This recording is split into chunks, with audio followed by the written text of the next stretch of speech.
Hello students, आज के इस वीडियो में हम व्यष्टि अर्थशास्त्र से रिलेटेड एक टॉपिक का अध्ययन करेंगे जिसे मांग की लोच के नाम से जाना जाता है। हम अपने पिछले वीडियो में हमने मांग और मांग के नियम का अध्ययन किया था। उसी क्रम में आज के इस वीडियो में हम ये जानेंगे कि मांग की लोच क्या होती है, मांग की लोच की कौन कौन सी श्रेणियां होती है और मांग की लोच का मापन किन किन विधियों के माध्यम से किया जाता है, इसके बारे में विस्तार से जानकारी प्राप्त करेंगे। सबसे पहले हमें यह अंतर पता होना चाहिए कि मांग के नियम व मांग की लोच में क्या अंतर है। मांग का नियम एक गुणात्मक कथन है जो ये बताता है कि किसी वस्तु की कीमत में होने वाले परिवर्तन के साथ मांगी जाने वाली मात्रा में विपरीत दिशा में परिवर्तन होता है। ये एक गुण को बताता है कि किसी वस्तु की कीमत लोच ऋणात्मक होती है, किसी वस्तु की आय लोच धनात्मक होती है, पर किस सीमा तक होती है इसके बारे में ये जानकारी प्रदान नहीं करता है। जबकि मांग की लोच कीमत में होने वाले परिवर्तन के फलस्वरूप मांगी जाने वाली मात्रा में जो परिवर्तन होता है उसका गणितीय माप होता है मांग की लोच। तो देखिए, हम देखते हैं मांग की लोच क्या है। तो देखिए, मांग की लोच निकालने के लिए क्या करते हैं। मांग की लोच निकालने के लिए मांग में प्रतिशत परिवर्तन, मांग में प्रतिशत या आनुपातिक परिवर्तन को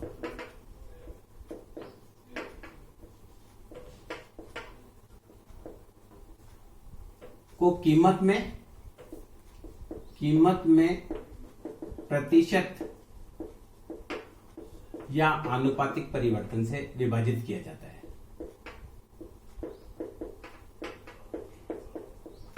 देखिए, तो मांग की लोच ज्ञात करने के लिए क्या करेंगे, मांग में प्रतिशत या आनुपातिक परिवर्तन को डिवाइड करेंगे कीमत में प्रतिशत या आनुपातिक परिवर्तन से। तो सबसे पहले हमको यह पता होना चाहिए कि प्रतिशत परिवर्तन किसको कहते हैं। तो देखिए, प्रतिशत परिवर्तन बराबर होता है परिवर्तन डिवाइडेड बाय पूर्व मूल गुणा 100। जैसे देखिए, एक पेन का मूल्य 4 से 5 हो जाता है। तो प्रतिशत परिवर्तन कैसे निकालेंगे इसको देखिए। प्रतिशत परिवर्तन, इसमें अंतर हुआ 1 का। पहले कितनी थी, 4 मल्टीप्लाई बाय 100 दैट इज 25%। तो प्रतिशत परिवर्तन निकालने के लिए क्या करते हैं, कोई भी प्रतिशत परिवर्तन निकालना है तो जैसे क्वांटिटी में निकालना है तो क्वांटिटी में चेंज पूर्व क्वांटिटी मल्टीप्लाई 100।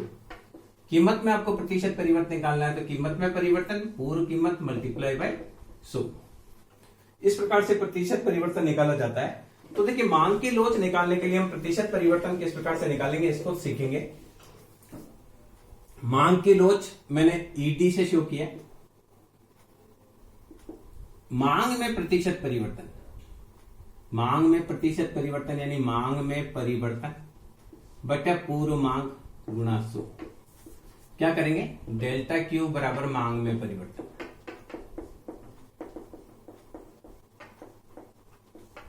क्यू यानी पूर्व जो पहले मांग थी,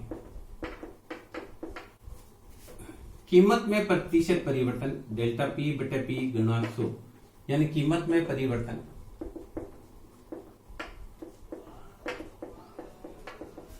और ये पी पूर्व कीमत।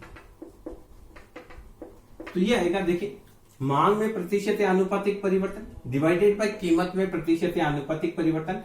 प्रतिशत परिवर्तन निकालने के लिए हमेशा परिवर्तन में पूर्व कीमत का भाग देके 100 का गुणा करेंगे। इसी प्रकार मांग में प्रतिशत परिवर्तन के लिए मांग में कितना परिवर्तन हुआ, पहले की मांग कितनी थी उसमें 100 का गुणा करेंगे। अब देखिए, 100 से 100 कट जाएगा तो मांग की लोच हो जाएगी आपकी डेल्टा क्यू बटे क्यू। इसको उल्टा लिखेंगे तो पी ऊपर चला जाएगा, डेल्टा पी नीचे आ जाएगा।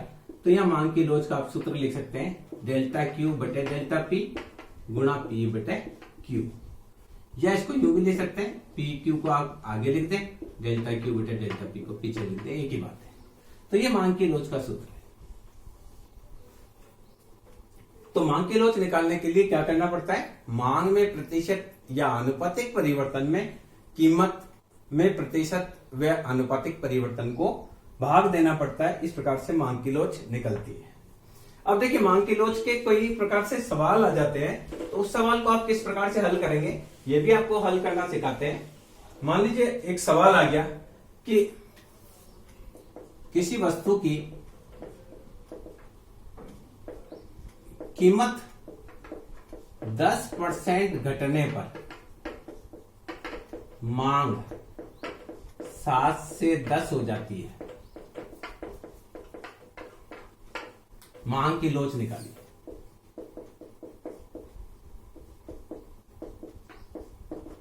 मांग की लोच पूछिए, कीमत में प्रतिशत परिवर्तन कितना हो रहा है, 10%। तो देखिए यहां लिखा है कीमत में प्रतिशत परिवर्तन हमको दे रखा है 10। मांग में प्रतिशत परिवर्तन निकाल लेते हैं, बराबर मांग में परिवर्तन बटे पूर्व मांग गुणा 100। तो देखिए मांग में परिवर्तन हुआ 10 - 7 दैट इज 3 का। तो मांग में परिवर्तन 3, पूर्व मांग थी 7 मल्टीप्लाई बाय 100।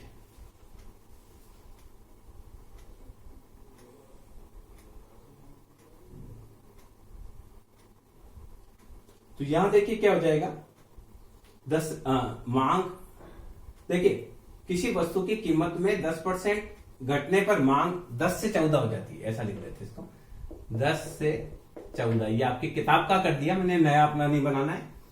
तो 10 से 14 हो जाती है, तो यहां क्या करना है, अभी 14 है, पहले 10 थी, तो ये रही 4।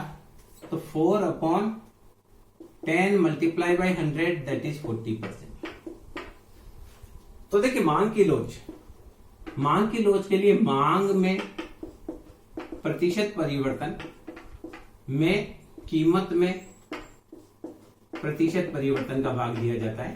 तो मांग में प्रतिशत परिवर्तन हुआ 40, कीमत में प्रतिशत परिवर्तन हुआ 10, तो मांग की लोच आएगी 4। तो ये आपकी किताब का सवाल का आंसर आएगा 4, मांग की लोच। इसी प्रकार देखिए एक और सवाल करते हैं, बहुत इजी है। मांग की लोच निकालने के लिए मांग में प्रतिशत परिवर्तन जो है, मांग में प्रतिशत परिवर्तन हमने निकाला 40%, कीमत में प्रतिशत परिवर्तन दे रखा था 10%, इसका भाग दिया तो मांग की लोच आ गई 4। अब देखिए मान लो दोनों ही ऐसे अलग अलग दे रखे हो, तो क्या करना है, ऐसा एक और सवाल करते हैं। किसी वस्तु की कीमत 7 से 10 होने पर मांग 6 से 4 हो जाती है, मांग की लोच क्या होगी। तो देखिए कीमत में प्रतिशत परिवर्तन, पहले ये देखते हैं। तो कीमत में चेंज हुआ कितना, 3 का। पहले कीमत कितनी थी, 7 मल्टीप्लाई बाय 100। तो इसको हम लिखेंगे 300/7। इसी प्रकार से मांग में प्रतिशत परिवर्तन, मांग में परिवर्तन हुआ 2, 6 से 4 हो गई ना, तो मांग -2 हो गई, डिवाइडेड बाय पहले की मांग मल्टीप्लाई बाय 100, तो ये हुआ 200/6। देखिए यहां परिवर्तन -2 है, आप माइनस लिखेंगे या नहीं लिखेंगे, मांग की लोच हमेशा ऋणात्मक ही होती है, मांग की कीमत लोच हमेशा ऋणात्मक होती है। तो आप इसको यूं ले सकते हैं -200/6, क्योंकि देखिए ये हुआ किससे, 6 से 4, तो 4 - 6 ये हुई चेंज -2, 10 - 7 ये चेंज हुआ 3। तो अब देखिए मांग की लोच बराबर मांग में प्रतिशत परिवर्तन में भाग देंगे कीमत में प्रतिशत परिवर्तन का, तो यह आपका हो जाएगा मांग में प्रतिशत परिवर्तन 200/6 भाग 300/7। तो आएगा -200/6, 7 ऊपर आ जाएगा, 300 नीचे आ जाएगा। 2 जीरो से 2 जीरो कट गई, ये 3 बार कट गया, तो आया माइनस का 7/9 बराबर माइनस का 0.77। अतः मांग की लोच हुई माइनस का 0.77। इस प्रकार कोई गणितीय प्रश्न आता है तो उसको आप आसानी से हल कर सकते हैं मांग के लोच के माध्यम से। नेक्स्ट आता है मांग की लोच की श्रेणियां, उसको समझते हैं।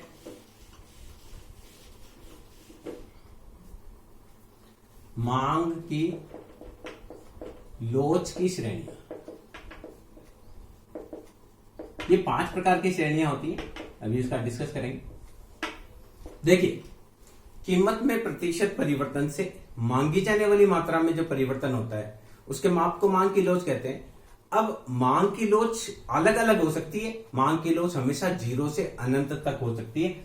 तो देखिए, मांग की लोच 0 से लेकर अनंत तक होती है। तो देखिए, पूर्ण बेलोचदार मांग,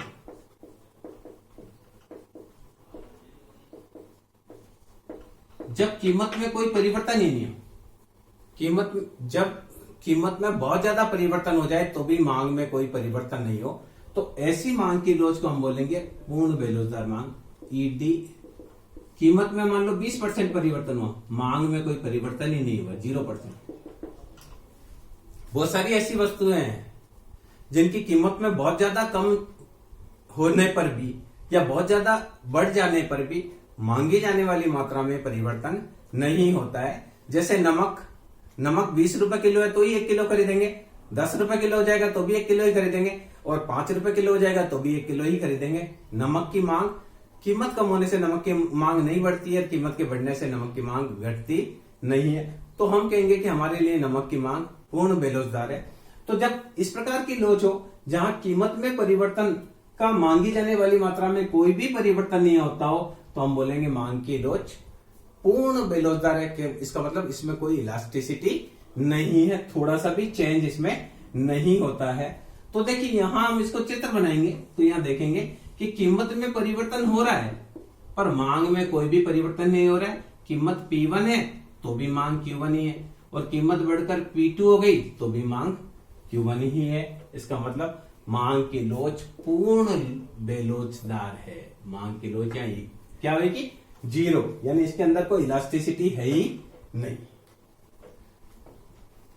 दूसरा देखिए, अधिक इकाई से अधिक लोचदार मांग, पूर्ण बेलोचदार मांग। अब देखिए सेकंड, इकाई से कम लोचदार मांग, इसको बोलते हैं E <1। देखिए कब, मान लीजिए कीमत में तो परिवर्तन हुआ 10%, कीमत 10% सस्ती हो गई पर मांग 2% ही चेंज हुई। जिस अनुपात में कीमत में परिवर्तन हुआ उससे कम अनुपात में मांगी जाने वाली मात्रा में परिवर्तन हुआ। कीमत 10% घट गई पर मांगी जाने वाली मात्रा 2% ही घटी, तो यहां आएगा 0.2 जो कि 1 से कम होगा। अर्थात जब जिस अनुपात में कीमत में परिवर्तन होता है, मांगी जाने वाली मात्रा में परिवर्तन उससे कम होता है, तो मांग की लोच को इकाई से कम लोचदार कहा जाता है। देखिए, मैं यहाँ जो हमने बोला है वो बिल्कुल चित्र में आपको दिखना चाहिए। यहां देखिए डिमांड, ये डिमांड कर्व है, कीमत है P1, मांगी जाने वाली मात्रा है Q1। कीमत घटकर P2 हो जाती है, कीमत बहुत घट जाती है पर मांगी जाने वाली मात्रा कम ही बढ़ती है। यानी कीमत में इतना % परिवर्तन हुआ, 10% परिवर्तन हुआ, पर मांग में 2% ही परिवर्तन हुआ। तो ऐसी स्थिति में मांग की लोच इकाई से कम लोचदार, यानी इकाई से कम लोचदार वह स्थिति है जब जिस अनुपात में कीमत में परिवर्तन होता है उससे मांगी जाने वाली मात्रा में परिवर्तन कम होता है। तीसरी स्थिति हो सकती है कि जिस अनुपात में कीमत में परिवर्तन हो, मांगी जाने वाली मात्रा में उतना ही परिवर्तन हो, तो उसको बोलेंगे इकाई लोचदार।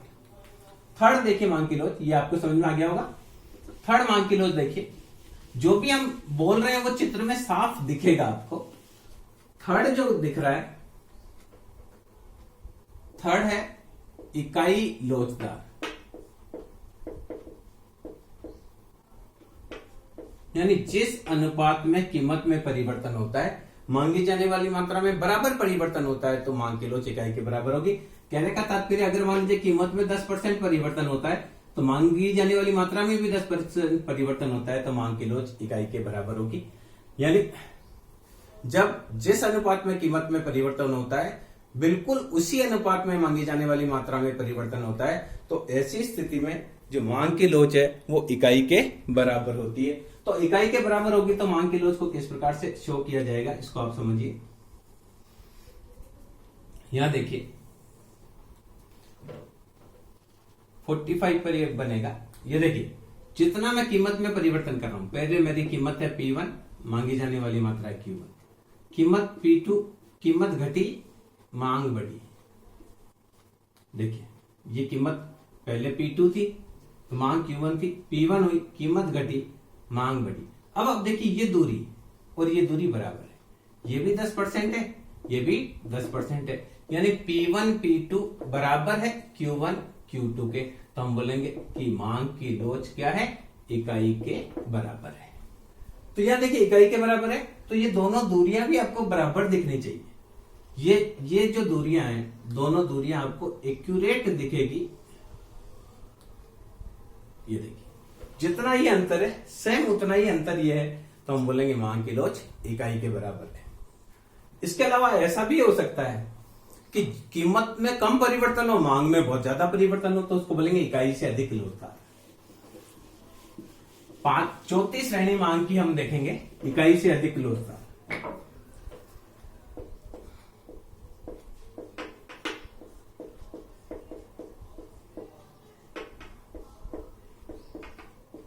यानी एक से ज्यादा मांग की लोच हो तो उसको इकाई से अधिक लोचदार कहते हैं। देखिए जब कीमत में तो 10% परिवर्तन ही हो और मांगी जाने वाली मात्रा 30% बढ़ जाए तो मांग की लोच आएगी 3, जो कि क्या होगी, 1 से ज्यादा।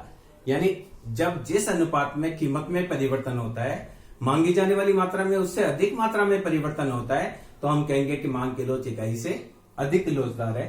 तो देखिए इसको चित्र बनाकर दिखाते हैं। यहां देखिए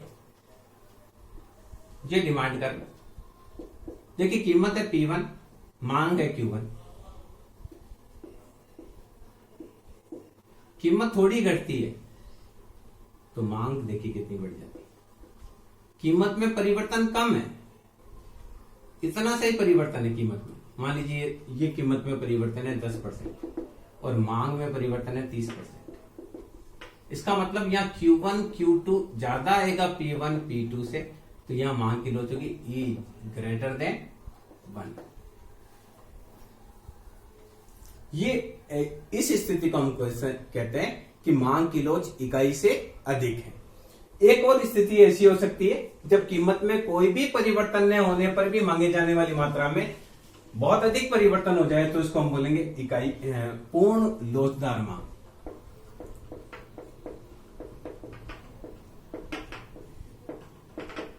यानी मांग की लोच या अनंत है। कैसे? जब कीमत में कोई परिवर्तन ही नहीं हुआ पर मांग बढ़ गई तो अनंत आएगा, तो मांग की लोच अनंत आ जाएगी। यानी कीमत में कोई भी परिवर्तन नहीं होने पर भी मांगी जाने वाली मात्रा बढ़ जाती है। दूध की कीमत वही रहती है, हमारे घर पे मेहमान आ जाते हैं तो दूध की मांगी जाने वाली मात्रा बढ़ जाती है, तो वहां कीमत में कोई परिवर्तन नहीं होने के बावजूद मांगी जाने वाली मात्रा बढ़ती है, तो हम बोलेंगे मांग की लोच पूर्ण लोचदार है। यहां देखिए ये डिमांड कर्व E बराबर इंफिनिटी, कीमत वही P1 है पर पहले मांगी जाने वाली मात्रा Q1 थी, अब मांगी जाने वाली मात्रा बढ़कर हो गई Q2। तो इस प्रकार से मांग की लोच की कुल 5 श्रेणियां होती है। पूर्ण बेलोचदार मांग, मांग की लोच 0, फिर इकाई से कम लोचदार, मांग की लोच इकाई से कम लोचदार, फिर मांग की लोच इकाई के बराबर, फिर मांग की लोच इकाई से अधिक लोचदार और फिर पूर्ण लोचदार मांग। एक बार मैं वापस आपको करके बताता हूं ताकि आपको अच्छे से क्लियर हो जाए, फिर हम एक कर्व बनाएंगे उसमें सारी चीज डिस्कस करेंगे। तो देखिए जब कीमत में 10% परिवर्तन हो, मांग में कुछ भी परिवर्तन नहीं हो, तो मांग की लोच होगी 0। तो यहां देखिए ये डिमांड कर, मांग कीमत में परिवर्तन हो रहा है P1 से P2, मांग में कोई परिवर्तन ही नहीं है, तो मांग की लोच आई 0। दूसरा देखिए कीमत में 10% परिवर्तन है, मांग में 2% ही परिवर्तन है, तो ये आएगा इकाई से कम लोचदार। तो यहां देखिए ये चित्र मैंने बनाया, ये डिमांड। देखिए कीमत में कितना परिवर्तन है, कीमत में P2 से P1 बहुत परिवर्तन होता है, पर मांग में जो परिवर्तन होता है वो बहुत कम होता है। यहाँ देखिए Q1 Q2 ये इकाई से कम होता है। थर्ड देखिए, कीमत में भी 10% परिवर्तन हुआ, मांग में भी 10% परिवर्तन हुआ, तो मांग की लॉज 1। यहां देखिए जितना कीमत में परिवर्तन हुआ मांग में उतना ही परिवर्तन हुआ। देखिए P2 से P1 कीमत घटी, Q1 से Q2 मांग बढ़ी, दोनों बराबर है तो मांग की लॉज इकाई के बराबर मानी जाएगी। इसी प्रकार से अगर जिस अनुपात में कीमत में परिवर्तन हुआ, कीमत में 10% ही परिवर्तन हुआ, मांग में 30% परिवर्तन हो गया, तो मांग की लॉज इकाई से ज्यादा होगी।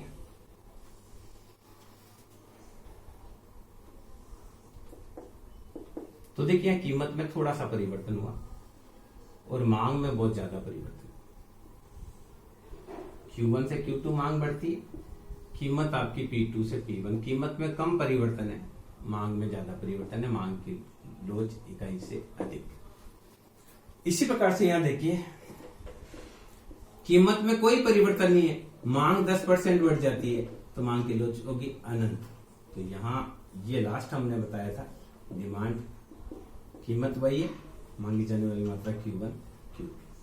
तो ये हमने पहला चित्र बनाया था, ये दूसरा चित्र बनाया था, ये तीसरा बनाया था, ये चौथा बनाया था और ये पांचवा बनाया था। एक बार मैंने रिपीट किया। अब देखिए सबको एक ही चित्र में बताते हैं।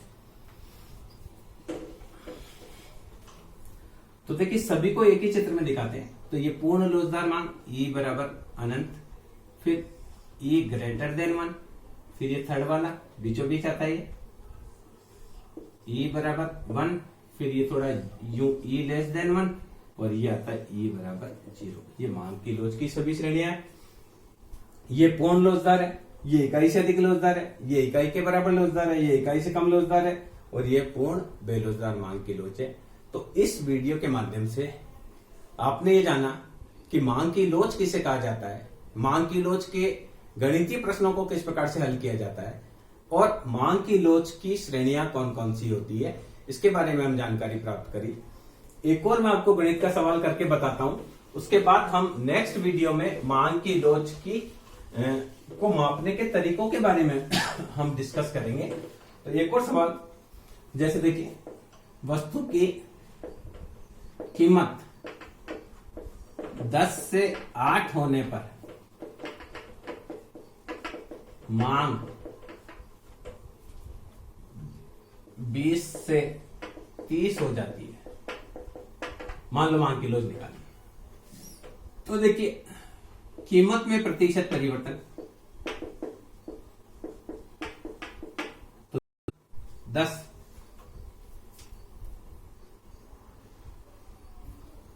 गुणा 100,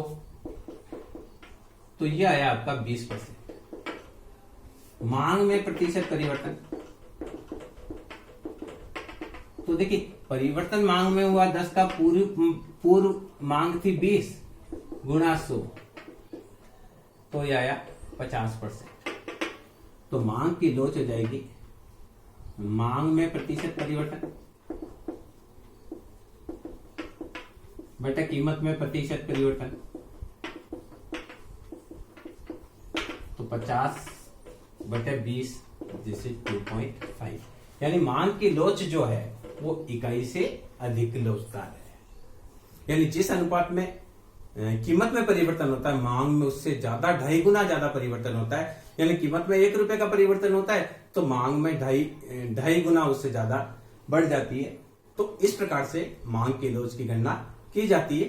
अपने नेक्स्ट वीडियो में हम ये देखेंगे कि मांग की लॉज की गणना करने के लिए कौन कौन सी विधियां हैं। मैं समझता हूं ये आपको समझ में आया होगा। Thank you.